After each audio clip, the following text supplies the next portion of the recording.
ஓம் சாய்ராம். அத்தியாயம் 5.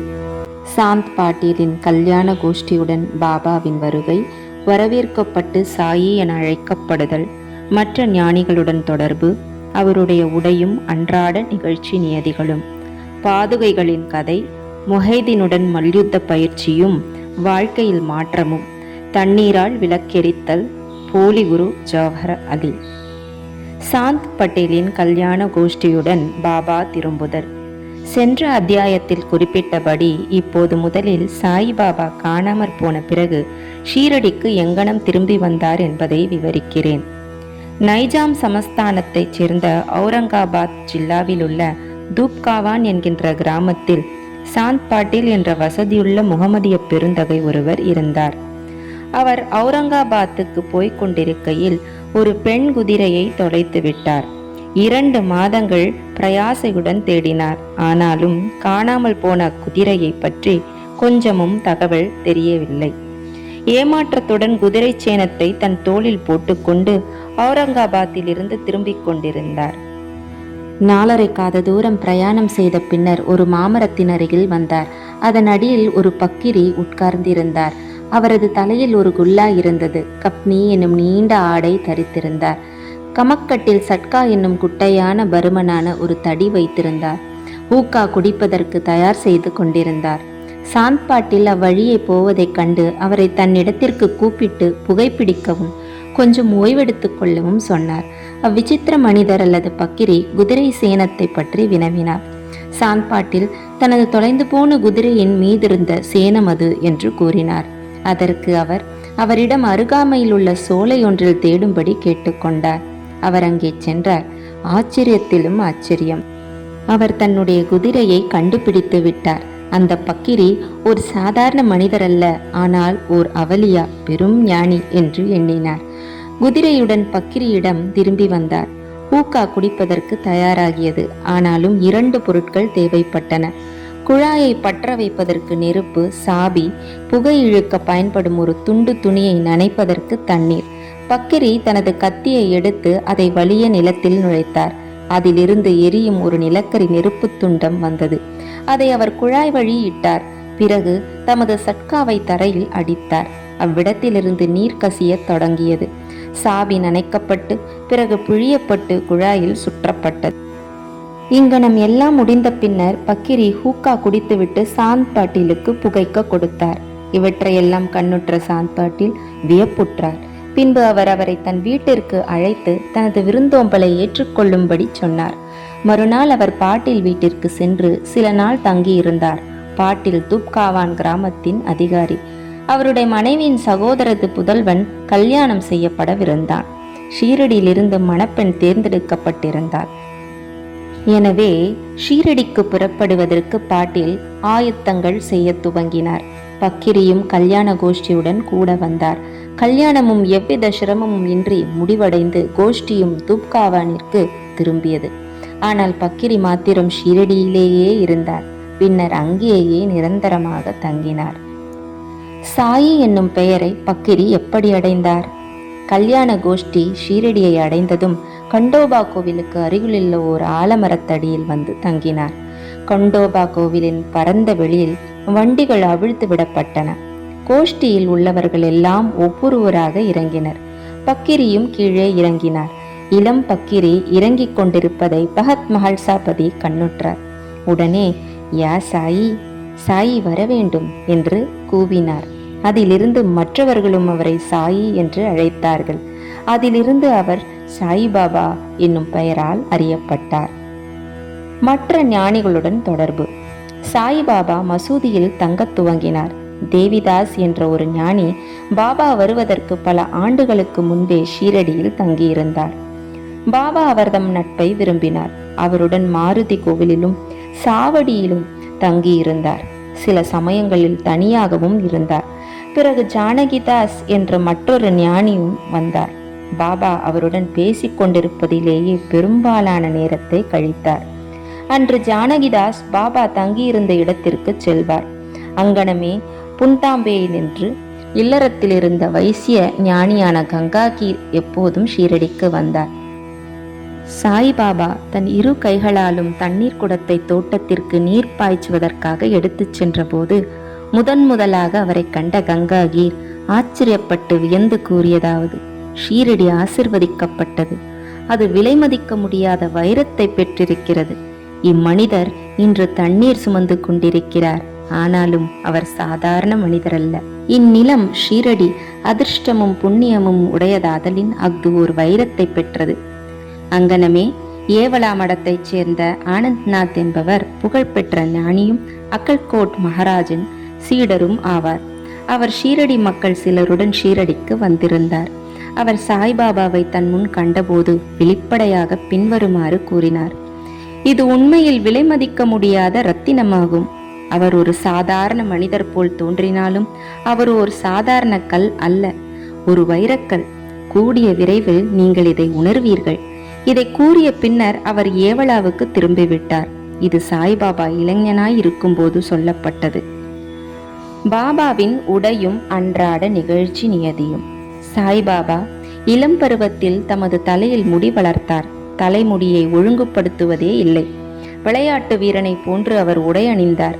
அவர் ரஹத்தாவிற்கு சென்றிருந்த போது ஜெந்து, ஜாய், ஜூய், அதாவது சாமந்தி, மல்லிகை, முல்லை ஆகியவற்றின் சிறிய புஷ்பங்களை கொணர்ந்து தரையை சுத்தப்படுத்தி காய்ந்த நிலத்தை கொத்தி அவற்றை நட்டு தண்ணீர் விட்டார். வாமன் தாத்தியா என்னும் ஓர் அடியவர் அவருக்கு தினம்தோறும் 2 பானைகள் கொடுத்தார். இவற்றை கொண்டு பாபா தமது செடிகளுக்கு தண்ணீர் விடுவது வழக்கம். கிணற்றிலிருந்து நீர் இறைத்து மட்குடங்களை தாமே தோளில் தூக்கிச் செல்வார்.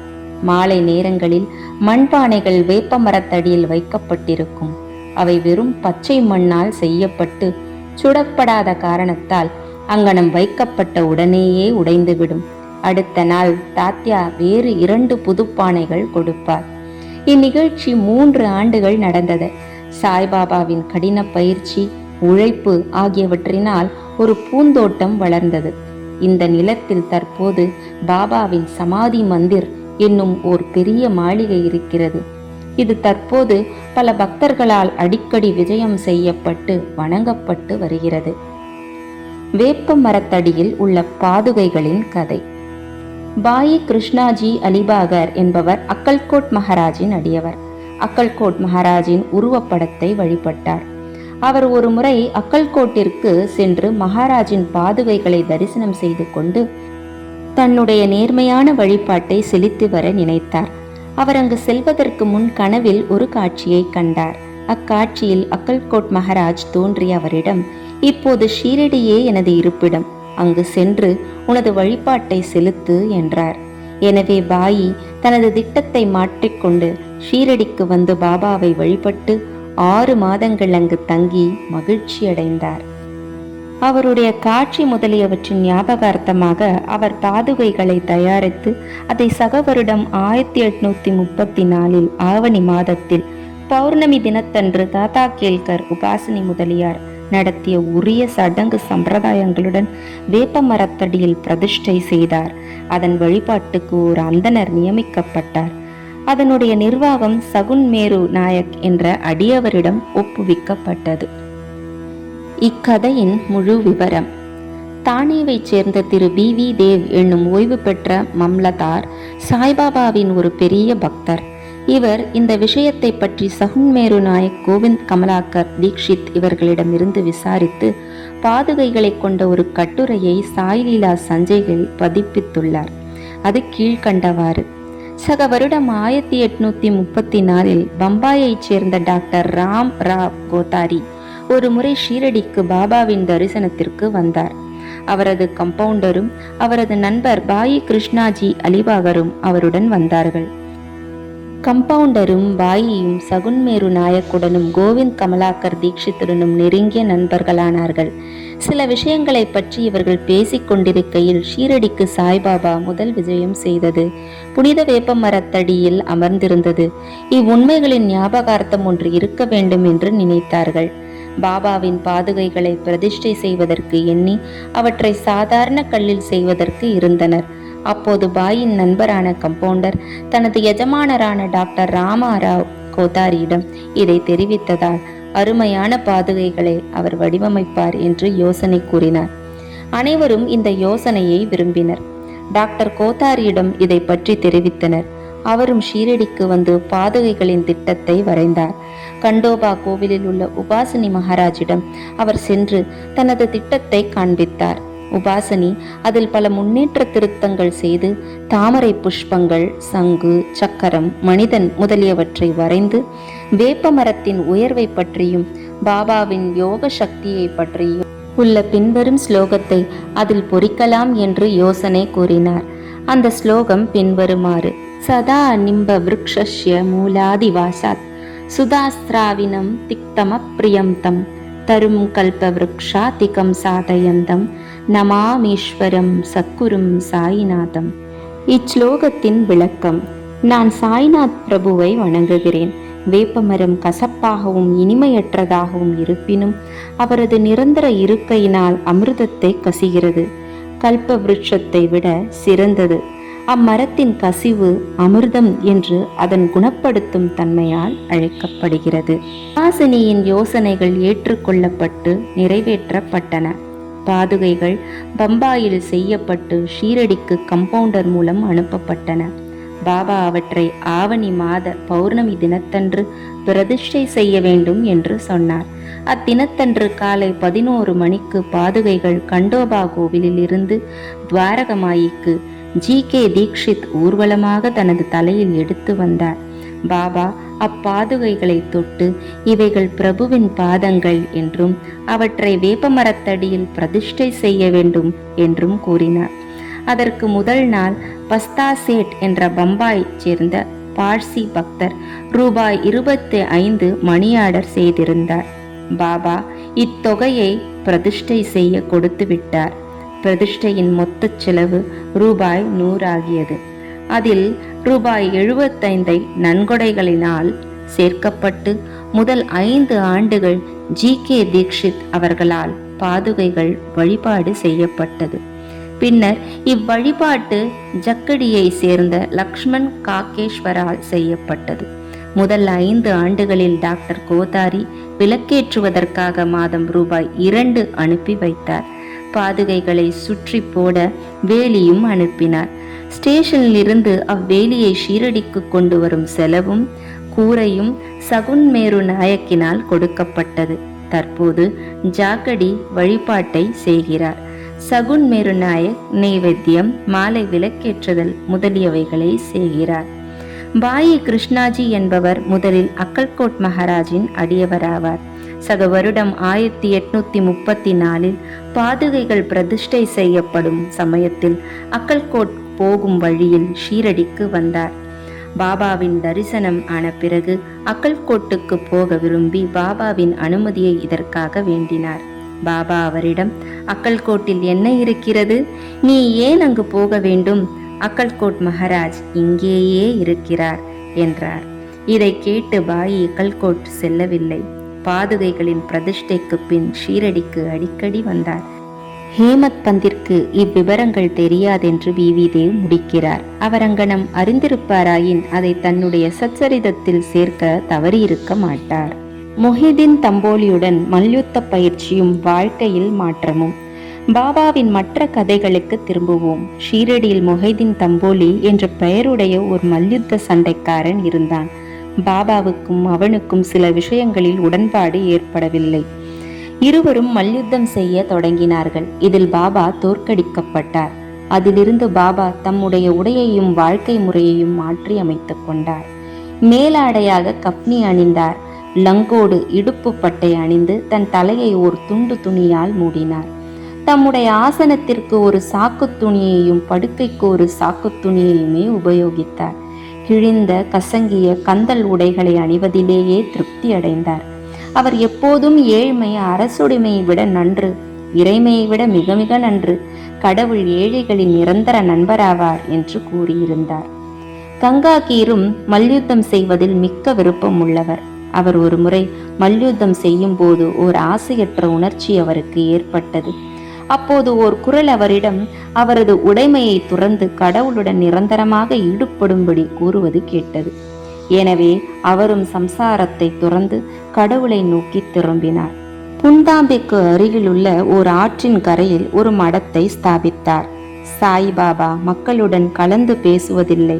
அவரை யாராவது கேள்வி கேட்டபோது மட்டுமே அதற்கு பதில் கூறினார்.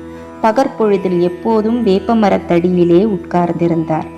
சில சமயங்களில் கிராம எல்லையில் வாய்க்காலுக்கு அருகிலுள்ள ஒரு ஆலமரத்தின் நிழலில் அமர்ந்திருந்தார்.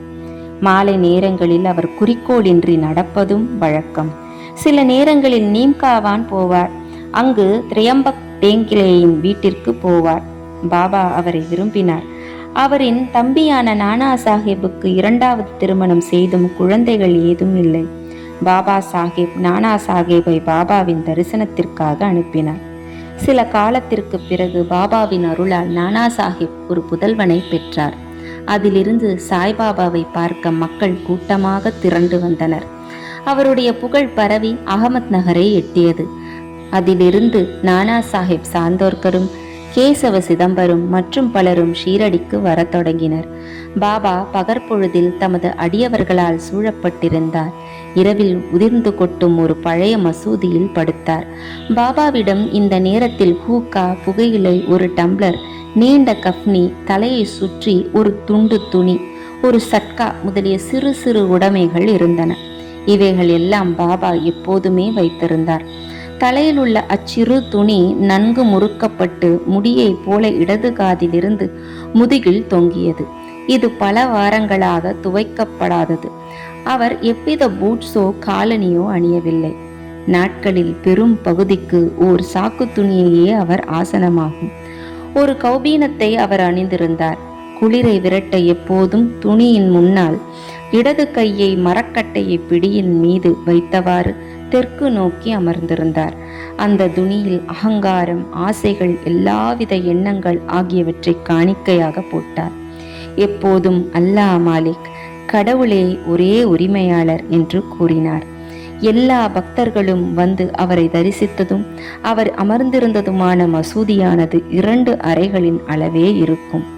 1912க்கு பிறகு ஒரு மாற்றம் நிகழ்ந்தது. பழைய மசூதி பழுது பார்க்கப்பட்டு ஓர் தாழ்வாரம் எழுப்பப்பட்டது. இம்மசூதிக்கு பாபா தங்க வருவதற்கு முன் தகியா என்ற இடத்தில் முஸ்லிம் ஞானியரின் இருப்பிடத்தில் வசித்து வந்தார். அங்கேதான் பாபா கால்களில் சலங்கை கட்டி அழகாக நடனம் செய்து கொண்டு அன்புடன் பாடினார். தண்ணீரால் விளக்கெரித்தல். சாய்பாபாவுக்கு விளக்குகள் என்றால் அதிக விருப்பம். அவர் கடைக்காரர்களிடமிருந்து எண்ணெய் வாங்கி மசூதியிலும் கோவில்களிலும் இரவு முழுவதும் விளக்குகளை எரிய விடுவது வழக்கம். இது சில நாட்கள் நடந்து வந்தது. பின்பு எண்ணெய் இலவசமாக அளித்து வந்த வணிகர்கள் எல்லோரும் ஒன்று கூடி இனிமேல் எண்ணெய் கொடுப்பதில்லை என முடிவு செய்தனர். வழக்கம் போல் பாபா அவர்களிடம் எண்ணெய் கேட்க போன போது அவர்கள் எல்லோரும் தீர்மானமாக எண்ணெய் இல்லை என சொல்லிவிட்டார்கள். இதை கேட்டு குழப்பமடையாத பாபா மசூதிக்கு திரும்பி வந்து காய்ந்த திரிகளை விளக்குகளில் இட்டார். வணிகர்கள் மசூதிக்கு வந்து என்ன நடக்கிறது என்பதை ஆர்வத்துடன் கவனித்துக் கொண்டிருந்தனர். பாபா மிக கொஞ்சம் மட்டுமே எண்ணெய் இருந்த தகரக் குவளையை எடுத்தார். நீரை அதில் ஊற்றி குடித்தார். இவ்விதமாக அதை நிவேதனம் செய்த பிறகு தகர டப்பாவில் தண்ணீரை மறுபடியும் எடுத்து எல்லா விளக்குகளிலும் அதனையே நிரப்பி கொளுத்தினார். வணிகர்களுக்கு ஆச்சரியத்தையும் பயத்தையும் விளைவிக்கும்படியாக விளக்குகள் எரியத் தொடங்கின. இரவு முழுவதும் எரிந்து கொண்டிருந்தன. வணிகர்கள் தங்கள் செய்கைக்கு மனம் வருந்தி பாபாவிடம் மன்னிப்பு கேட்டுக்கொண்டனர். பாபா அவர்களை மன்னித்து எதிர்காலத்தில் அதிக உண்மை உள்ளவர்களாக இருக்கும்படி கேட்டுக்கொண்டார். போலி குரு ஜவஹர் அலி. மேலே குறிப்பிட்ட மல்யுத்தம் நடந்த 5 ஆண்டுகளுக்கு பின்னர் ஜவஹர் அலி என்னும் பெயருடைய பக்கிரி தன் சீடர்களுடன் அகமத் நகரிலிருந்து ராஹத்தாவுக்கு வந்து வீரபத்ர சுவாமி கோவிலுக்கு அருகிலுள்ள பக்கலில் தங்கினார்.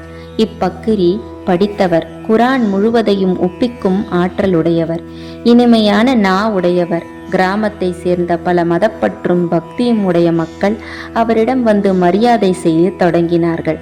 அவர் அந்த கிராம மக்கள் உதவியுடன் வீரபத்திரர் கோவிலுக்கு அருகில் ஓர் ஈத் தினத்தன்று முகமதியர் தொழும் இடத்தின் முன்புள்ள சுவர் கட்டத் தொடங்கினார்.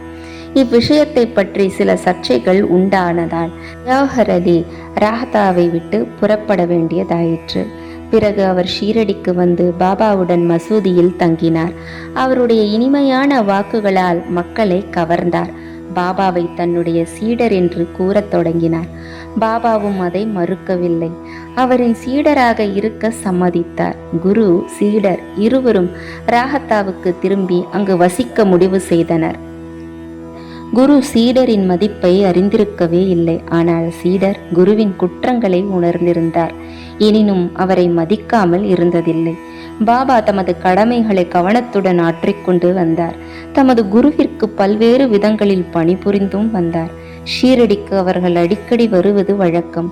ஆனால் அவர்களின் முக்கிய இருப்பிடம் ராகத்தாவாகும். ஷீரடியில் உள்ள பாபாவின் அன்பு சீடர்கள் பாபா அவர்களை விட்டு ராகத்தாவில் தங்கியிருப்பதை விரும்பவில்லை. எனவே அவர்கள் கூட்டமாக ராகத்தாவுக்கு சென்று பாபாவை ஈத்காவுக்கு அருகில் சந்தித்து தாங்கள் வந்த காரணத்தை கூறினார்கள். பாபா அவர்களிடம் பக்கிரி ஓர் கோபக்கார குணங்கெட்ட மனிதர் என்றும் தான் அவரை விட்டு வர முடியாது என்றும், எனவே பக்கிரி வருவதற்குள் எல்லோரும் திரும்பி விடுவது நல்லது என்றும் கூறிக்கொண்டிருந்தார். அப்போது பக்கிரி திரும்பி வந்து தனது சீடனை அவர்களுடன் அழைத்துச் செல்ல முயன்றதற்காக அவர்களை கோபித்தார். சில விவாதங்களும் தகராறுகளும் நிகழ்ந்தன. முடிவில் குரு, சீடர் இருவரும் ஷீரடிக்கு திரும்பும்படி தீர்மானிக்கப்பட்டது. எனவே அவர்கள் ஷீரடிக்கு திரும்பி வந்து வசிக்கத் தொடங்கினார்கள்.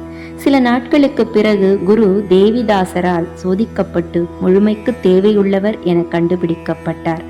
பாபா ஷீரடிக்கு கல்யாண கோஷ்டியுடன் வருவதற்கு 12 ஆண்டுகளுக்கு முன்பு இந்த தேவிதாசர் 10 அல்லது 11 வயது பாலகனாக மாருதி கோவிலில் வசித்து வந்தார். தேவிதாசருக்கு பல சிறப்பான அம்சங்களும் சிறப்பான கண்களும் அமைந்திருந்தன. அவர் அவாவின்மையின் அவதாரமும் ஞானியும் ஆவார். தாத்யா கோத்தே, காஷிநாத் போன்ற பலர் அவரை தமது குருவாக நினைத்திருந்தனர். அவர்கள் ஜவஹர் அலியை தேவிதாஸ் முன்னிலையில் கொண்டு வந்தனர். அவர்கள் தொடர்ந்த விவாதத்தில் ஜவஹர் அலி தோற்கடிக்கப்பட்டார். பின்பு ஷீரடியை விட்டு ஓடி பீஜப்பூர் சென்று தங்கினார். பல ஆண்டுகளுக்கு பின்னர் ஷீரடிக்கு திரும்பி வந்து சாய்பாபாவின் முன்னர் வீழ்ந்து வணங்கினார். அவர் குரு என்றும் சாய்பாபா சீடர் என்றும் காணப்பட்ட தோற்றம் தெளிவாக்கப்பட்டது. அவர் தன் குற்றத்திற்காக வருத்தப்பட்டிருக்கையில் சாய்பாபா அவரை மரியாதையுடன் நடத்தினார். இவ்விஷயத்தில் உண்மையான ஒழுக்கத்தால் சாய்பாபா எவ்வாறு அகங்காரத்தை களைந்து சீடனது கடமைகளை ஒழுங்காகச் செய்து உயர்ந்த பதவியை அடைவது என்பதை காட்டியுள்ளார். இக்கதை மஹல்சாபதி என்னும் சீடரால் கூறப்பட்டுள்ளபடி கொடுக்கப்பட்டு இருக்கிறது. அடுத்த அத்தியாயத்தில் ராமநவமி திருவிழா, மசூதியின் முந்தைய நிலை, அதன் பழுதுபார்ப்பு ஆகியவற்றை காண்போம். ஸ்ரீ சாயியை பணிக. அனைவருக்கும் சாந்தி நிலவட்டும். ஜெய் ஜெய் சாய்ராம்.